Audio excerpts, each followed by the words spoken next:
friendship breakups and hope it's not us Oh God. because they're so painful. They're so painful. So let's talk a little bit about what happens when a wonderful, wonderful relationship, or maybe a not so wonderful relationship in your life, ends. And we got so many people writing in about this. Which is like actually quite heartbreaking, no? Yeah, it like makes me very, very sad. Okay. Yeah. Somebody asked in, why isn't this talked about more? I feel like we consider friendship to be forever. I think that's kind of the problem, right? That we say let's start there. Because I think that, we talk a lot about romantic breakups and how we have conversations about that all the time. Mhm. We're like, oh, we were dating for 1-2 years and then we broke up, right? Like we're always having we never say, oh, I had that friend for like 1-2 years and then we broke up. Like you Mhm. never say that. I think we also just elevate romantic relationships as if they are the most significant relationships and the only valid relationships.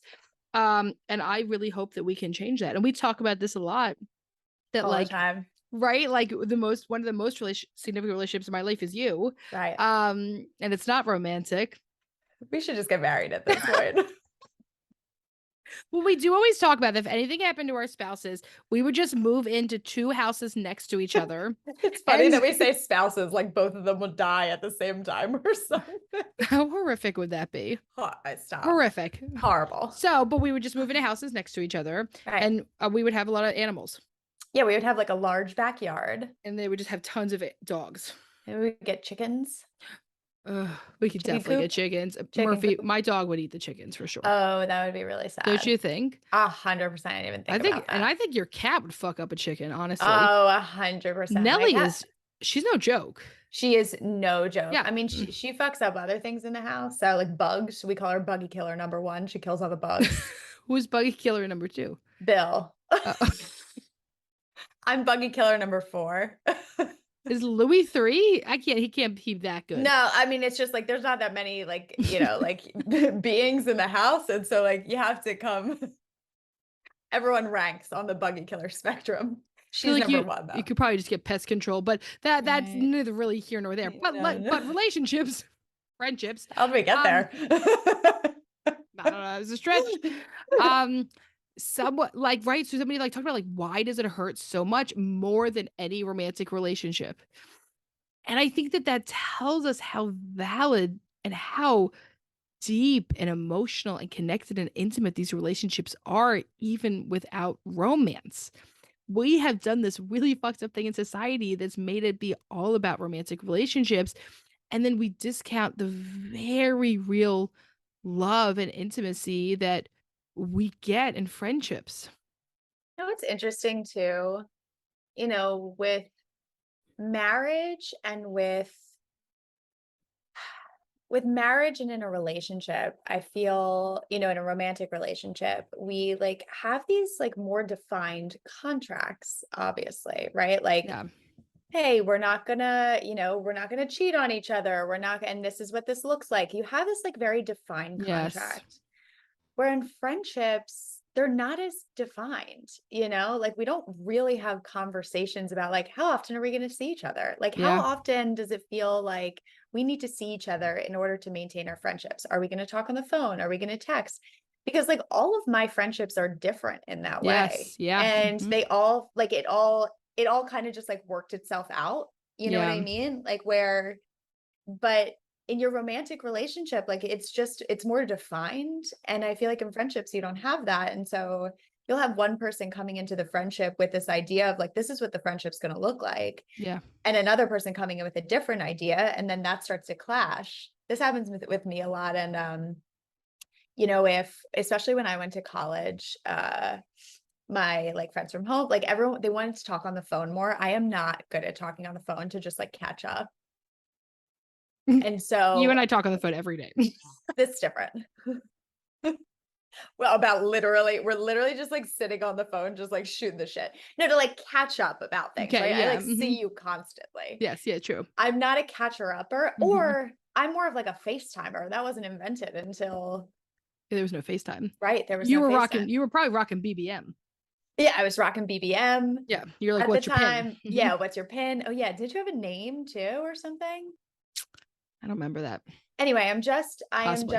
I was just hard. So anyway, you come into the relationship with like these different ideas and expectations around communication, around how often you're going to see each other, around whether you're making plans in advance or not, or you're just going to hit each other up the day of. So I feel like there are so many different ideas of what a friendship could look like. Mhm. And sometimes that gets in the way of our ability to communicate through them or like have these hard feelings. So, Okay, so we going into it, yeah. we have less conversations. We have less like straight spoken contracts and expectations. Mhm.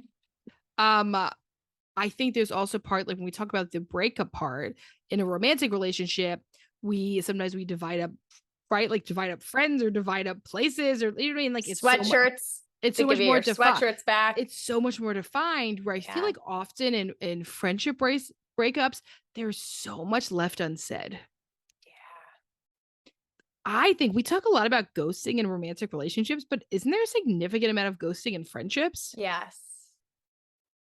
Right? Where we just like don't say like all of a sudden she just like doesn't talk to me anymore. Yeah, and like how did that happen? And what happened there? Yeah. And I think that can happen the ghosting obviously happens in romantic relationships, but I Mhm, think in mhm. friendships too. I feel like ghosting is more likely to happen in romantic relationships very early on, Yeah, whereas ghosting might happen more often in further long-term into in a friendships. long-term friendship, which I think, obviously that is so extremely painful, right? With like when you get ghosted in kind of a short-term romantic relationship, like that's painful, but Yeah, I think you can move through it a little bit quicker as opposed to a longer friendship that you're getting ghosted in. yeah. Oof. There was a lot of people who wrote in questions about like, I don't know the why, Yeah. right? And like this There's no feeling closure there. there right that there it seems to be that there is a lot less closure in friendship breakups. And I think because I wonder why that is. I wonder why in friendships we're so much more fearful to tell the truth sometimes. Once again, like my mind goes into like it's less defined. Like you don't really talk about friendship breakups where you're like in a romantic breakup, like there's this idea of like, oh, they're gonna want to know why this is ending, right? Like, or we're gonna talk about why I have to have this breakup conversation. You can't just be like, oh, I've been dating you for 2 years and I'm just like gonna stop talking. I mean, I guess you can, I'm sure that happens, but like there's so much more of an expectation of like, no, I have to end this and I have to let you know why I'm ending this. And we need to have Yeah, this is a legit breakup. Where in friendships, I don't know if that is as defined I think to you're be right. like, I'm gonna call you and say, like, I don't really want to be your friend anymore, or I feel distance and I want to continue to distance myself Mhm. because there's less of like a expectation on that. Yeah. Mhm. Uh, But maybe there should be. Maybe this is the start of it. Maybe we need to, so what would that be like? Yeah, like what would it be like for you and your current friendships to talk about, like have some uncomfortable conversations yeah. um about how often do we want to be talking to each other? How often do we want to be seeing each other? Like what expectations do you have in our friendship? Um wonder what it would be like to have some uncomfortable conversations there. And I wonder if having some of those conversations would prevent some of these like ghosting friendship breakups Yeah. because these things might build up over time. Right? And so you're building this resentment in your relationship that you're never talking about. Yeah. And as opposed to saying, like, hey, I feel like we're in different places in our lives, whether and once again, this happens all the time. We end up in different places in our lives. Your friends might start having kids and might be busier with their kids. They might move to a different area. So the contract of your relationship, unspoken contract of your relationship might change. And so I think if you find yourself building resentment there or struggling with connection, that bringing that up in your relationship can be really healthy for the relationship in general. Okay, so here's like a few of the things people wrote in about this. A friend ghosted me and I don't know why, even though I've reached out a few times. If the friend ghosts, should I ask them what happened, why they're distancing? How to move a lot about how to move on. What do you think? What do you think? If somebody ghosts you, a friend ghosts you, should you reach out? What do you think, Jen? I think it depends on like, I think you take yourself through it. Okay, what's that gonna give to me, right? If I Yeah. reach What's the out, function of this? Yeah. what's the function of this, right? What am I looking to get out of this? And if I get the answer, is it gonna give me what I need? And so I think, it's situation dependent, but I think taking yourself into like, what is this going to do for me? Mhm. Do I is this a relationship that I also wanted to be in? What did this look like? And so I think understanding what the function might be is a really important piece to that Mhm. because you first of all, you might not get an answer, right? You might get just Nothing. nothing. You might get an answer that you don't like or you don't want to hear.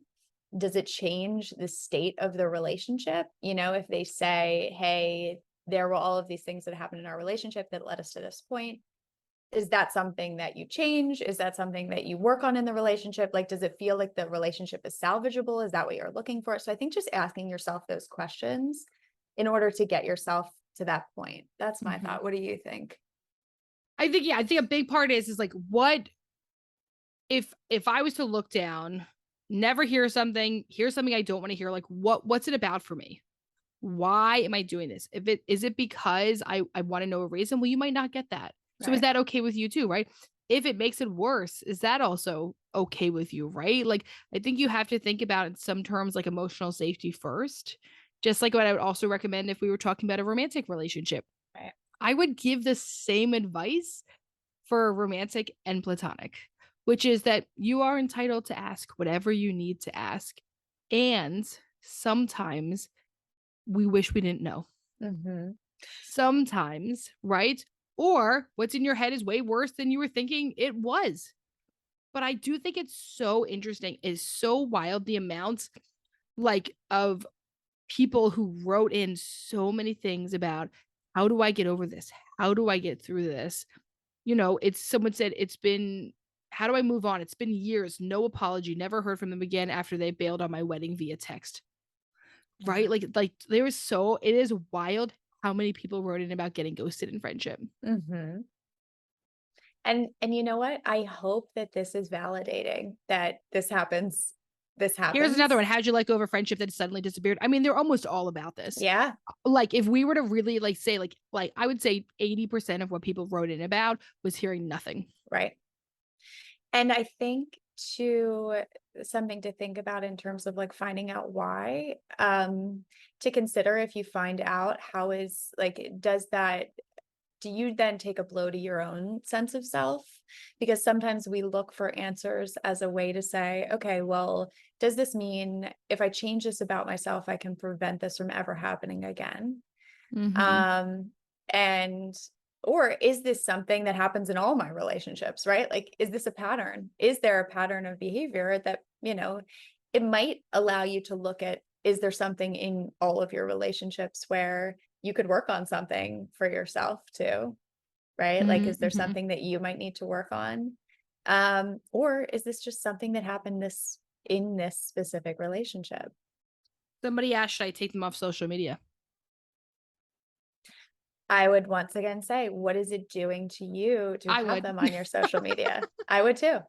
But that's the thing. I would do the I'd same thing mute it. for, I'd probably mute it. yeah. And I would do the same thing for a romantic breakup. Me Like too. anytime I went through a breakup, they were deleted from my phone. My They were phone always. deleted from, and anytime I feel like I've said that to someone, they're like, well, isn't that petty? And I don't give a fuck. yeah, but the fact of the matter is you're not doing it to show them that you're no They longer don't following know. them. They don't know. And if they look, they look. But what matters is you're doing it for your own mental health. And also, who cares if you look petty? Like, Right. right? Like we had this here. Somebody else had written in, oh, this brings up another really good thing that we had, which is oh crap, where is it? Oh, I was made out to there was one about me made out to be the bad guy. Jen, do you see that one? I'm looking. I'm It's a sorry, sorry. little I'm so sorry. I'm so sorry. They'll edit this part out. Okay, how do you move on? Baby, give it up, give it up. Baby, give it up. Okay, how do you move on when you're made to seem like the bad friend in the situation? Okay, I think when you feel like you've been villainized in some way, you become like sort of hypercritical or over anxious or overstimulated, and you like keep like overly thinking about this and sort of ruminating on it, right? So I guess the question I have yourself is like, so what? So they talk some shit on you. So they say some not nice stuff about you, right? Like if the worst thing is, this is part of the stuff of like, um, am I sure about what was right for me? Can I stand here and say, you want to know what? No matter what you say about me, this was the right thing for me. Right. And that is where holding on to your sense of self in this is is really important. It also it tags along with this next question, how to regain confidence when making new friends. It's hard not to overshare, right? Like, does this take such a blow to your confidence in making other friends? Or other people going to Sounds see like me this romantic way? relationships. It is. I had a That's the really bad breakup and now I'm going on dates. Should I tell them about it? right. And let us So, just say, as you get older too, it is so much harder to make friends as an adult because you're no longer in these like smaller groups of people to be able to create that for yourself. mhm. Because I think that a lot of people struggle with that, like how, or if you move to a new place, right? Like that there's Well, and I think it also can make you desperate. right, And that right, feeling of desperation, which is then you're all of a sudden like, oh, let me tell you everything. You become like this anxious puppy dog. yeah. And you're right. People People are less feel that, attracted to that. People yeah, feel it and they're less attracted to it. And like we can sit here and like, I want to sit here and pat your back and be like, oh no, no, no. But like if you look desperate and you feel desperate, people can feel it off of you and it is an attractive trait. right. We just have to be honest. Yeah, it's true. But it you can also listen to our episode on how to be alone, like Oh yeah. how to right? You can listen to this one, and then you can listen to that one so that you can so you can build that confidence for yourself because in the end, just like romantic relationships, there are friends that you are going to click with. Those friends are going to stick with you. You're going to have this connectivity for maybe throughout all of these stages of life. You're going to grow Yeah. together. You're going to be able to, and then there are friendships that are not going to work out. There are people you are going to outgrow. There are people that are going to outgrow you. Okay, so let's talk about the other side. Okay. Um, somebody wrote in, do you owe someone closure explanation if you put distance between you and an old friend? What do you think, Jen? Hmm. Once again, I know this is, once again, I'm not trying to cop out, but I think it's situation dependent Yeah. that how long was your friendship? What does that look like to give closure, to have a conversation about it? It also makes me think of there's a difference between space and distance in a relationship and ghosting and not talking to them anymore, right? Yes. So, no, if you need to put a little distance or space, I don't think you necessarily owe anything unless it feels that having a conversation about it could change it in some way, Yeah. right? Like if you're just like, okay, like here's an example.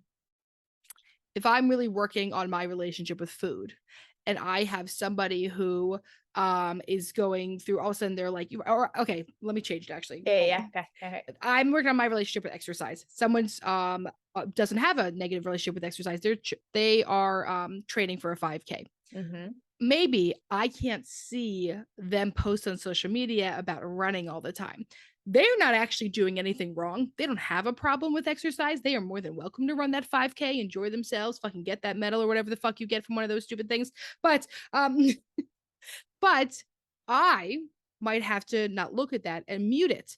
Do I actually have to give them an explanation? No, I Right. actually don't because it's what's right for me and it's not anything wrong about them. Right. If I am in recovery for my relationship with exercise and my friend is training and they keep saying to me, come with me, come get up at Yeah. 5 a.m. this morning, and they're Yeah. putting it on me, then yes, I think there is a conversation that should be had. So those are two very different things, right? Right. I can get triggered by something that someone's doing, and it doesn't mean that they're doing anything wrong, Right. but it could still be triggering me that I need to take care of myself, if that makes Right. sense. That Was is that the such explanation? that is such a beautiful example Okay. I think another, Sorry that I talk shit on 5Ks. I'm sure anyone who runs one's very happy with it. I don't think you were talking shit. I think it's right for some people, not right for others, you know? Some people just love to run marathons. I don't know why, but if it works for you, That's great. that's great. I think too, like how, when things change in your life, that your relationships, like I have an example when we were seeing a ton of clients, my ability to be connected to my friends or like talk to them about what's going on for them was so depleted. And so when you're in a point in time in your life where you have less energy to give to those relationships, it can be helpful to express that so that they also know it's not personal to them and it's not about your friendship. And I think that that can really lend itself to communication and your ability to continue to stay connected in those relationships. So you can Yeah. say like, "Hey, this is where I am right now. I am so depleted," or like, "This is what's going on for me. It has nothing to do with you. I just do not have the energy that I once had," right? Yeah. Because I think that's a way to not grow apart in your relationships, is to be able to be very honest about where you are in that moment and to say what I once could give in the relationship is I no longer am able to give in the same way. And then that person gets to decide if that works for them. And maybe Yeah. it doesn't. And maybe you do grow apart. Well, it makes me also think about, like, if we were to tell the truth in relationships, if we were to tell people, I find parts of you difficult for me. I don't have enough bandwidth for certain parts of you. I have a feeling other people in their life feel that way too. What Mhm. would it be like if we told each other the truth? Right? Right? Of how we feel about them and how the world feels. The reality is some people will be able to take that and Mhm. other people will not and get highly defensive. Right. Either way, it's not really about you. Right. But I think the way that you right? Like, the way you phrase that is, like, that's what's coming up for me, right? Like, Yeah. for me, those parts of you might be triggering for me, or they're bringing something up for me. Maybe they're not triggering everyone in your life. Maybe Yeah. they are. But I think that honesty can be really helpful in your relationships and can sometimes bring you closer to the person, right? There's a level of safety that you can develop in a relationship the more honest you are about that relationship and about the friendship that you have. But if you feel like you can never be honest, right? If you never get in fights or you never have disagreements or you can't say, like, "Hey, this is what's coming up for me," sometimes it's harder to build that safety and those relationships can easily drift apart, Yeah. Someone said, how to deal with a friend that doesn't understand you've grown apart and isn't taking the hint. One, I wonder what the hint is. right? What's the hint? Is it actually a hint?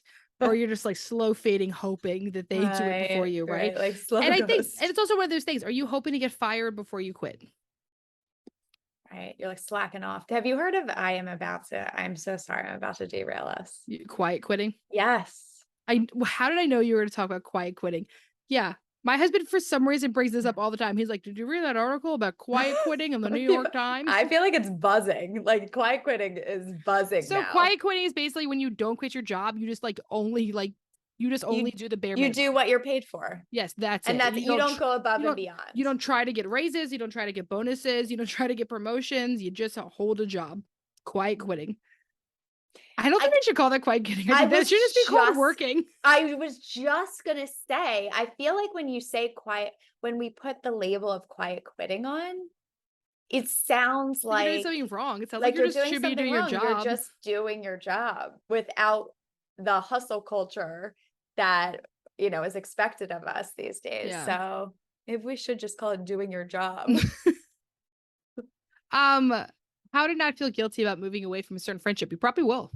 You will. I This love that. idea to not I feel love that. something. Yeah, I love that question. Fucking feel it. It's Just our new so motto. feel what is this saying, right? Is it actually guilt that I'm feeling? Is it shame? Is it embarrassment? Like I would like encourage you to like go like a little bit deeper with like what that really is. Where is this question? It is the second from the top under moving on. How to not feel how to not feel guilty about moving away from a certain friendship. You know what we should start doing on these is we should start sharing our screen and then we're looking Oh. at the same thing and I can just highlight what I'm talking through. We'll remember that for Right, next time. right, next one. Um, Yeah, and I would also wonder, like, in your other relationships, like, is there something that you feel is expected of you in terms Mm, of like, where's that, just as Emily is saying, where's that guilt coming from? Does it run any deeper? Do you often feel guilt in relationships where you are doing something for yourself, or like, what do your other relationships look like? mhm. Um, uh, I like this one. I want to talk about this one. How Okay. to ease your mind that your ex-friend who you shared personal info with is not in your life. So it sounds like you're a little worried about what they're going to do with this information. Yeah. All relationships are risk. It's one of the reasons I talked about in last week's episode about this is why I tell people I don't care how old you are, don't send nude pics. Revenge porn is real, Yeah. Did right? you Like watch that documentary on Netflix? oh my god, no, but you did tell me to. I'll add it to the list of what other million shows you have recently told me to watch. I have watched so many documentaries Yes, lately. but I went on like a documentary binge. I know, but recently I've just been watching Ted Lasso for the 1 millionth time. Right, right. Well, that's more like fun loving. Like You know, I can't I'm take the emotions the way I you go into can. like Yeah, the I know. dark. I'm like, give me the dark shit. I'm like, I sort of laugh. So Yeah, no, but you're right. The internet is not safe. yes, it isn't. So, okay, so how to ease your mind that your ex-friend who you shared personal info with is not in your life. The reality is you can't prevent it. It's true. You could tell someone something about you. And I also wonder if that speaks to the level of trust you actually had in them in the relationship. If you feel like they would use that in some way now. Yeah. And I think on top of the fact that relationships in general are risk, vulnerability is risk. It's always risky. And that's a lot of the reason why we have all these walls that we put up in relationships, because vulnerability is so risky, right? Like Yeah. the more vulnerable we are in our relationships, the more risk we have of being hurt or being shut down, being rejected, and that can be hard. And so, as we're talking, we sound like true Therapist. romanticists. Oh, Is romance. that a Right. word? Well, Romanticist? I was a therapist. We're telling you nothing. Right. Okay. Well, it comes out. Somebody said, We're moved on. We're telling you like, nothing. don't Besides, be in yes. every relationship is a risk. Lock Um, yourself in your house to protect yourself. No, no, that's not what we're saying. moved on because of different phases of life. Them are partiers, and we're married now with kids. I don't miss them one bit. Is that normal? Yeah. Yes. It is a relationship myth that all relationships are for life. Yeah. It is. It's totally normal It's to move totally, on. It's fine. And you know what's even cooler? When we don't hate each other for it. When we can and respect that we're just simply not in the same places, and that's totally cool. And I think too, it doesn't take away from the relationship that you did have in that moment in time when you were in Mm, the same place. I think that that's like part of the it's a great reason, point. but like part of the reason that we struggle is that we're also grieving the time in our life in which we did have this really close relationship with this person. And I think coupled with the fact that, this person's no, or we're growing or we're growing apart, is that with that, we are grieving this like really incredible time where we had this really close relationship with this person, because that can feel so good. Like to have like a really close friendship, really trusting, loving friendship, and to no longer have that, no matter the circumstance, grief will come with that. It is painful, it is sad, and you will miss those times, but it does not, growing apart does not take away from the times that you did have being connected with one another and Mm, the relationship that you created at that mm, time. yeah. I have a question. I'd like to hear what you say about this, Jen. I'm ready. When and how should you walk away when there isn't a specific incident that happened? First of all, I think it's very interesting that we think that there needs to be a specific incident that happens to end something. Sometimes just it's the end. Well, I also wonder, this person who asked this, my question for you would be, how is this relationship currently affecting you on Mm, a day-to-day basis? Like what is, right? Because it sounds like nothing specific happened, but clearly something's coming up for you in the relationship you're done with it. that's making you ask this question. And so my assumption or guess is that it's having a significant effect on you in one way or another. And so I would ask, how is it affecting you? How is it pouring into your life in different ways? What do you think what boundaries do you feel you need to set in the relationship in order to be able to take care of yourself? And does that mean that you can set boundaries and have a conversation about it, or does it mean you have to end the relationship? And, you know, one way or the other, I think the bigger piece of this is that you're asking this question for a reason. It's clearly having a significant effect on you. Mm, What are your thoughts? I like that. Oh, I love that. I guess my thought is just sort of like, yeah, like I think something can end because there doesn't have to be some big blow up, Right. right? Like, and I think that's what I really mean about like we have all of these really significant relationship myths that we've been taught that it has to be like something's wrong because like friendships for life, but like not all relationships are for life. Right. That doesn't mean that you are bad or bitch or horrible or any of these things. Maybe it's just you're different places, or maybe it's that you grew and you're like, you wanna like this doesn't vibe as well, or like right, like whatever it is. But I think it's also about taking ownership in yourself and not attacking the other person, right? This doesn't work for me anymore. It Yeah. doesn't mean that they're evil or horrible. It just means that it doesn't work for me anymore. So Yeah. taking some of that ownership. And I think that so when this person asks how and when. So when is up to you. How is also up to you. How I would hope is done with respect and consciousness. Not all relationships need that, right? Like some relationships do just fizzle out and you don't talk again, and it doesn't have to be like some big thing. I'm wondering if the other person puts a lot of effort into the relationship, so you feel some type of pressure. But I do think it's something to say about like if I didn't leave this relationship, this friendship, what would happen? Oof. Negatively impact me? Yeah. Because if that's it, then the answer is when now Yeah. The and answer is how. now. Yeah. And how is whatever I do that safely does it if Yeah. there's negative impact. If there isn't, if it's kind of like not really impact, but like honestly, I'm just like really fucking busy and like this person wants to hang out more. Like, I think then that's a simple question of like kindly affirming, like, hey, like I do not have the bandwidth for our relationship right now. You're a really wonderful person, and I wanted to like totally honor you and give you the truth. And I don't have the bandwidth for that. And you don't have to say why. Right. You can just say that. I want to take what you just said and piggyback off of that, or take it into this question. And I know we're running out of time I before know. we do Yes. Dear Em and Jen, but I think this is a really important one because I hear this come up all the time. How to tell someone they suck the life out of you without hurting their feelings. I don't have the And bandwidth for our exactly, relationship. exactly. And I I think, think and here's the thing, if somebody really, really wants information, I guess you have to say, like, "Do I wanna give this person the truth?" right, And sometimes when we love someone and we respect them, like, we might have to say, like, sometimes it feels like I feel really tired after we hang out, or it feels like, I always think about these people as, like, an empty drain or an open drain. right. Or empty drain. Drains just Hair, keep hair going, I stuck in think. the drain. I just think of it as like an open drain, right? Like no matter how Right. much I give, the tub is like still empty, right? And so Wow. like so I think you have to say is like how much do I want to say? And with the reminder that honesty without tact is cruelty. Hmm. So even though you might be saying the truth, am I saying it with kindness, compassion, and softness when I do it Right, and not cruelty?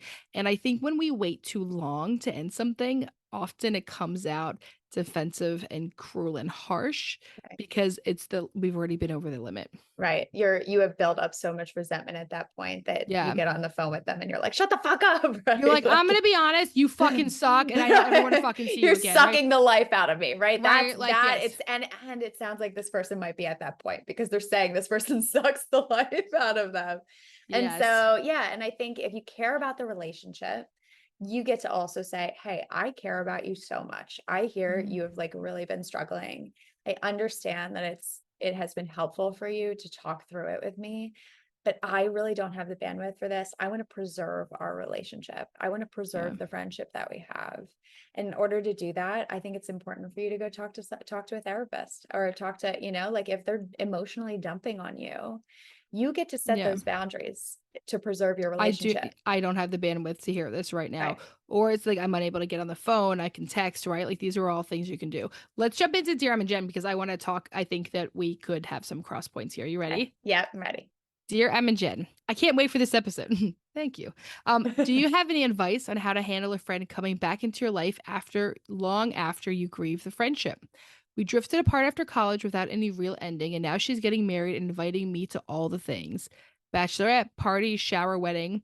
I feel somewhat obligated to go since we have a history, but at the same time, I'm not sure if it's good for my mental health. What's the line between taking care of yourself and doing something for the greater good? Thank you. That's not greater good. No. That's greater good would be like, "Oh, man, I'm kinda tired, but I promised to rescue all these puppies, Right. that are drowning." That's greater fucking good. That's I greater gotta I gotta good. tell you something, bachelorette party and a wedding shower, that's not greater good, that's a one-time event. That's bullshit. And and chances are you might not talk to this person after that. So, here's a few things that my guess is what's happening. This person does love and respect you, and they wanna include you, which is really, really sweet. And I don't know if you sound like you're interested in doing that. Because if you attend these things, there's a possibility, one, that they never talk to you again, or there's a possibility that they're really involved. What you might want to do is go back in a little bit more cautiously. I wouldn't dive in head first, not in a situation like this, simply because bachelorette party, shower, wedding, three, for many people, very emotionally driven things. If we're not sure how we wanna go, I would recommend saying, "Oh my god, I tried to make it work with budget or whatever. I wanna do it, but I'm not gonna be able to make it to the bachelorette party." Maybe the shower, you go, "I'm really sorry, I tried to make it work, and I'm gonna be able to attend for part of it." Right? And then you show up to the wedding or something if that feels right, like, they're probably talking to a million people, there's probably less pressure, right? Or you could do none. You can decide for you. In this situation, it's lovely that you respect this person, you wanna honor their wedding, but this isn't a greater good conversation. A wedding isn't greater good.